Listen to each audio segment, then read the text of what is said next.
Yo guys, selamat datang di channel Pen Cerita Manhwa. Kali ini kita akan melanjutkan alur cerita Mercenary King.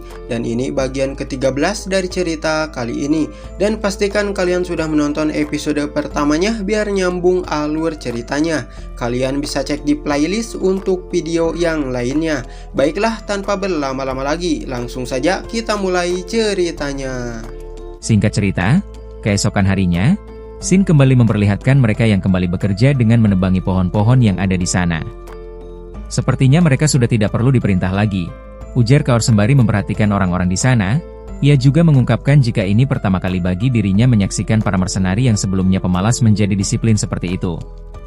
Lalu Kaor bertanya pada Ghislaine, apakah mereka akan diberhentikan setelah pekerjaan itu selesai? Ia juga mengatakan kalau perubahan mereka akan menjadi sia-sia jika hanya mempekerjakan mereka sekali. Ghislaine meminta Kaor untuk tidak mengkhawatirkan hal itu. Rencananya aku akan menyewa mereka semua sebagai prajurit pribadiku. Dalam hatinya Ghislaine mengatakan, sudah menjadi rahasia publik jika para mersenari itu kurang disiplin kalau dibandingkan dengan tentara biasa dalam pertempuran berskala besar. Tapi pengalaman yang mereka dapatkan dari sini, sudah menekan mereka menjadi lebih dari sekedar mersenari biasa.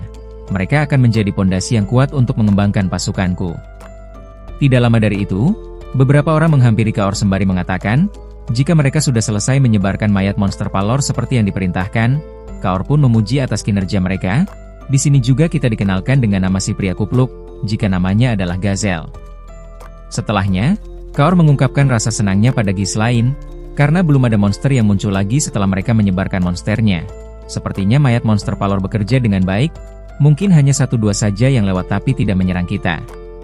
Tidak lama dari itu, Belinda datang menghampiri mereka. Melihatnya, Ghislaine menanyakan apakah Belinda menemukan sesuatu di depan sana. Setelah Belinda mengiyakan, Ghislaine pun langsung berteriak memberikan perintah pada para mersenari. Mulai dari sini kita akan bergerak dalam kecepatan penuh, kita sudah hampir sampai di tujuan kita. Beberapa waktu setelah itu, mereka pun dikejutkan dengan sesuatu yang ada di depannya. Sesuatu itu memancarkan cahaya biru yang membuat mereka membatu. Melihat keterkejutan mereka itu, Ghislaine mengatakan jika inilah alasan mereka memulai ekspedisi ini. Kemudian Shin memperlihatkan sesuatu yang mereka lihat itu.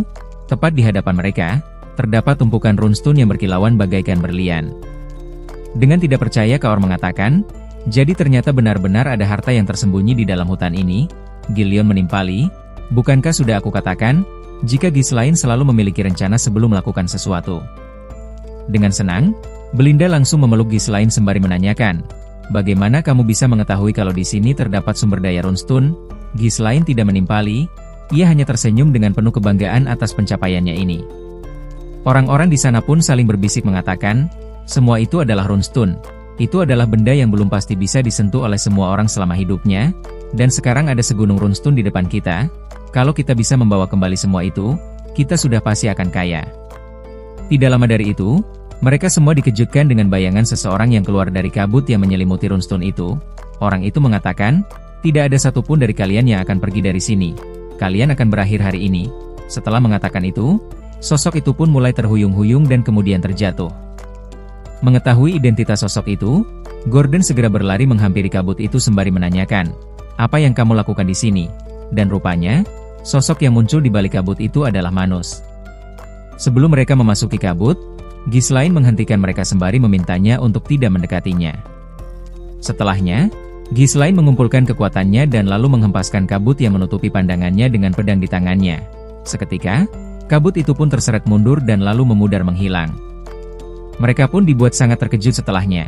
Saat melihat tumpukan tulang yang berserakan di sana, mereka juga dibuat bertanya-tanya, kenapa ada banyak mayat di sana? Apa yang sebenarnya terjadi?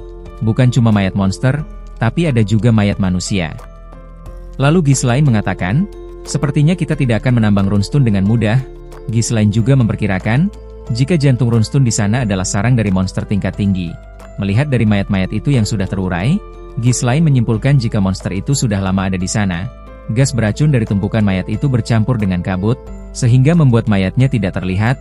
Karena hal itu, kita tidak menyadarinya secara langsung. Dalam benaknya, Ghislaine mengutarakan rasa keterkejutannya dengan apa yang ia saksikan itu. Dari catatan Duk Delphin, tidak ada satu kalimat pun yang mengatakan jika ada bahaya di sana. Lalu Ghislaine pun berbalik sembari memerintahkan mereka untuk bersiap bertarung. Bersamaan dengan itu, Ghislaine dikejutkan dengan sesosok ular raksasa yang berada tepat di atas mereka. Tidak membiarkan monster itu menghabisi orang-orangnya, Ghislaine langsung melompat menerjang ke arah monster itu sembari meminta semua orang untuk menyebar. Lalu Ghislaine pun menghantam kelapa ular itu sembari berputar di udara. Karena hal itu, mulut yang sebelumnya terbuka lebar, seketika tertutup dengan benturan keras dari atasnya. Tidak berhenti di situ saja, dengan menjadikan tubuh ular itu sebagai pijakan, Ghislaine kembali menerjang sembari mengarahkan pedangnya pada kepala ular itu. Akan tetapi, Ghislaine dibuat sangat terkejut ketika senjatanya tidak mampu menembus kulit ular itu. Begitu juga dengan Gilion, ia tidak menyangka jika kulit ular itu begitu keras sampai tidak mampu ditembus dengan serangan yang diselimuti mana. Di saat Ghislaine melompat mundur, ular itu membuka mulutnya lebar-lebar dan kemudian menyemburkan cairan racun yang mengarah pada Ghislaine. Menghindari racun itu, Ghislaine berputar dan membuat racun itu terhalau oleh jubahnya. Karena hal itu, jubah yang Ghislaine gunakan itu pun meleleh seketika.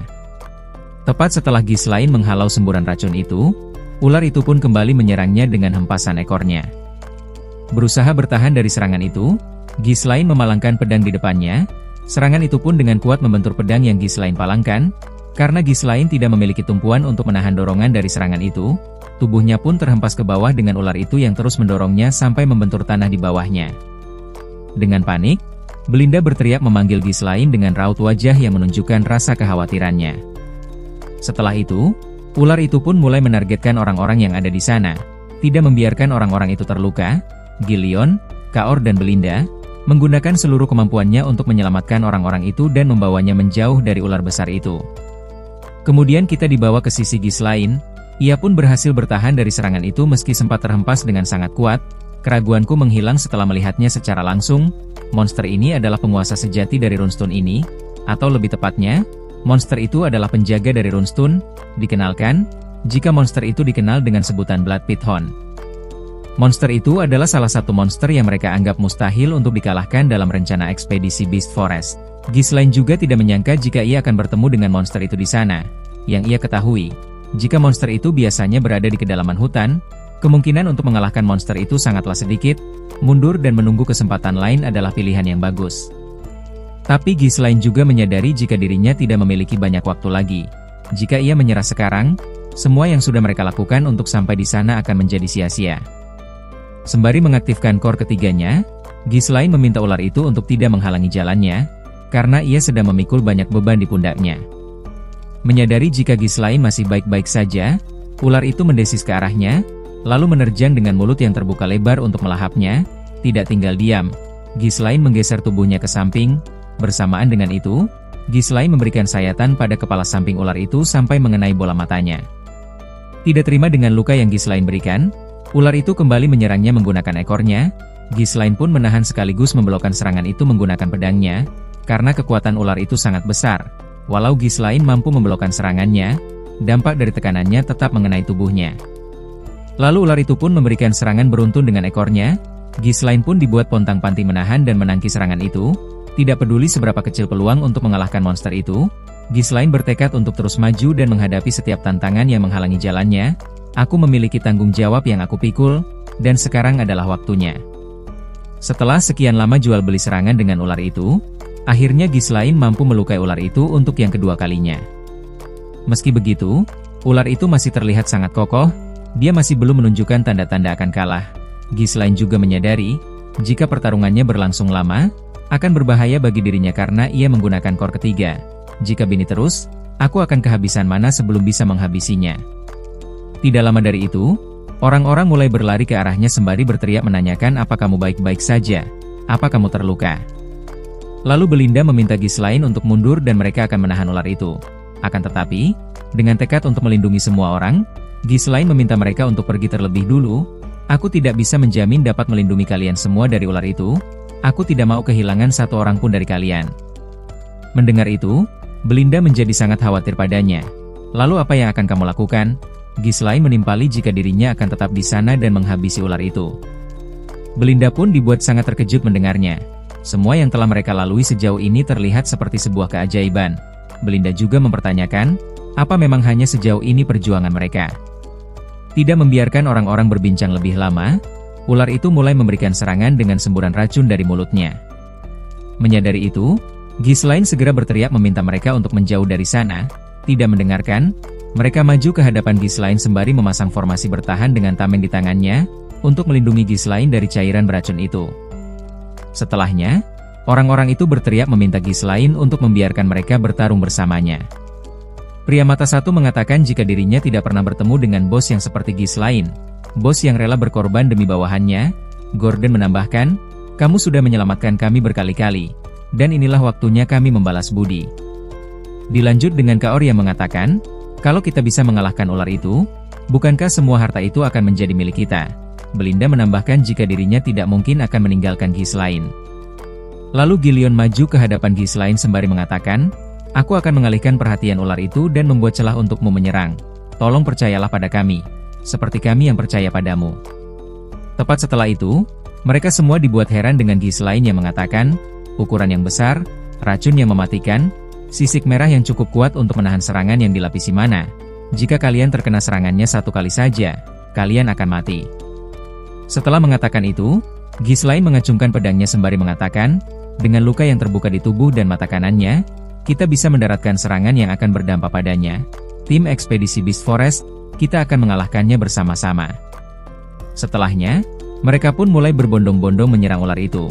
Setiap orang memiliki bagiannya masing-masing untuk memberikan serangan, ada yang mengalihkan, ada yang bertahan, dan ada juga yang memberikan serangan. Setelah pertarungan itu berjalan cukup lama, akhirnya Kaur berhasil mendaratkan serangannya pada mata ular itu. Di saat kepalanya terhuyung ke samping, Gillion datang sembari mengayunkan kapak di tangannya, dan membuat kepala ular itu membentur tanah di bawahnya. Lalu disusul dengan Ghislaine yang menerjang dengan cepat sembari menyiapkan serangannya. Serangan itu pun berhasil melukai mata kiri ular itu. Seketika ular itu pun meraung dengan sangat keras, suara raungan yang dipenuhi dengan teriakan kesakitan. Walaupun Ghislaine sudah mengetahui masa depan, tapi tidak semuanya bisa berjalan seperti yang sudah ia rencanakan. "Jika aku tidak mengambil langkah awal, maka akan banyak orang yang mati. Aku tidak akan membiarkan hal itu terjadi." Tidak membiarkan kesempatan berlalu begitu saja, orang-orang itu pun mulai mengerumuni kepala ular itu dan langsung memberikan serangan. Akan tetapi, tidak lama dari itu, ular itu kembali bangkit. Karena hal itu, beberapa orang yang ada di atas kepala ular itu pun terpental dan sebagian lagi bergelantungan.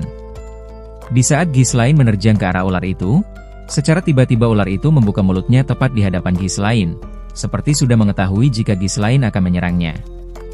Karena hal itu, seluruh tubuh Ghislaine pun masuk ke dalam mulut ular itu. Orang-orang yang ada di sana pun sangat terkejut melihatnya. Mereka berteriak memanggil nama Ghislaine. Namun tidak lama setelah itu, sebuah pedang muncul di atas kepala ular itu dan kemudian merobeknya sampai ke mulutnya. Dan rupanya, itu adalah Ghislaine yang berusaha untuk keluar dari dalam mulut ular itu. "Aku adalah satu-satunya orang yang mengetahui masa depan dari wilayah ini. Aku adalah masa depan Perdium." Begitulah ungkapan Ghislaine yang penuh tekad di dalam hatinya. Kemudian kita dibawa ke sisi Konperdium. Saat itu, dengan geram Albert memukul pahanya, ia sangat marah setelah mengetahui jika Ghislaine pergi ke Beast Forest tanpa mendapatkan izin dari mereka. Ini adalah kejahatan serius. Dia mengabaikan perintah Konperdium dan pergi ke Beast Forest. Di saat Homer memintanya untuk tenang, Albert mengatakan, "Kamu juga mengetahui seberapa cerobohnya Tuan Muda. Karena kakaknya sedang dalam perjalanan panjang, dia bersikap seolah-olah tempat ini adalah miliknya sendiri." Lalu Homer berusaha menenangkan Albert dengan mengatakan, "Tidak ada gunanya marah-marah sekarang. Sudah 2 minggu berlalu sejak dia memasuki Beast Forest. Jika Scofan tidak memasukkan laporannya, kita pasti bisa menghentikannya tepat waktu. Aku tidak mengerti, kenapa Scofan mau membantu Tuan Muda. Dia bisa saja kehilangan jabatan kesatrianya karena tindakannya itu." Lalu Albert berkata pada Konperdium, "Kita tidak bisa mengabaikan hal ini. Saat dia kembali nanti, dia harus dipenjara dan diberi hukuman yang berat." Tepat setelah Albert mengatakan itu, Randolph datang menghampiri mereka sembari mengatakan, "Konperdium, kamu harus segera melihat keluar. Tuan Muda Ghislaine telah kembali."